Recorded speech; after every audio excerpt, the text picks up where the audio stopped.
झेप मराठी, आरसा महाराष्ट्राचा। साक्रीत आरोग्य कर्मचाऱ्यांच्या आंदोलनाचा बडागा,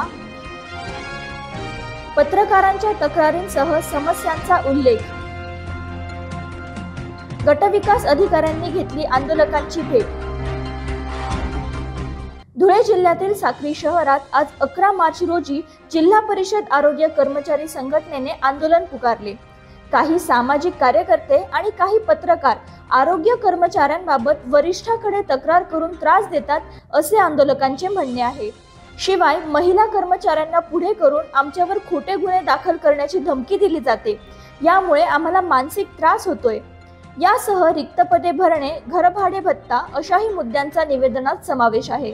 जे मगाशीच काही बांधवांनी आमच्या विरोधात काही निवेदन दिलेलं होतं, त्या निवेदनात असं म्हटलेलं होतं की महिलांना पुढे करून आमच्यावर गुन्हे दाखल करणार आहेत। आम्ही आज तागायत कोणत्याही प्रकारचं प्रतिनिवेदन आज तागायत जिल्ह्याला किंवा तालुका स्तरावर दिलेलं नव्हतं, परंतु आमच्या माध्यमातून आमच्या ज्या समस्या होत्या त्या तालुक्यावर आज व्हिडिओ माननीय गट विकास अधिकारी साहेब आणि जिल्हा आरोग्य अधिकारी साहेब यांच्याकडे आम्ही व्यक्त केलेले आहे आणि ते निश्चित आमच्या भावना पुढे पाठवणार आहेत। आमची पहिली मागणी होती की जे कर्मचारी भगिनी जे खोटे गुन्हे दाखल करणार आहेत ती आम्ही परिपूर्ण फोडून काढलेलं आहे। ती कोणत्याही प्रकारचं तसं नव्हतं।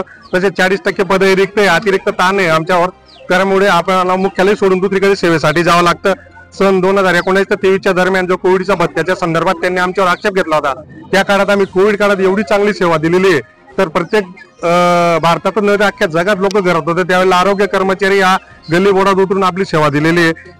आरोग्य कर्मचाऱ्यांनी पुकारलेल्या अन्नत्याग आंदोलनाच्या ठिकाणी जिल्हा आरोग्य अधिकारी सचिन बोडके, गटविकास अधिकारी शशिकांत सोनवणे यांना निवेदन देण्यात आले। यावेळी संघटनेचे जिल्हाध्यक्ष DA पाटील, सुनंदा निकम यांच्यासह पदाधिकारी उपस्थित होते। अशाच वेगळ्या आणि ताज्या बातम्यांसाठी पाहत रहा झेप मराठी, आरसा महाराष्ट्राचा। संपादक प्राध्यापक अनिल चव्हाण, धुळे।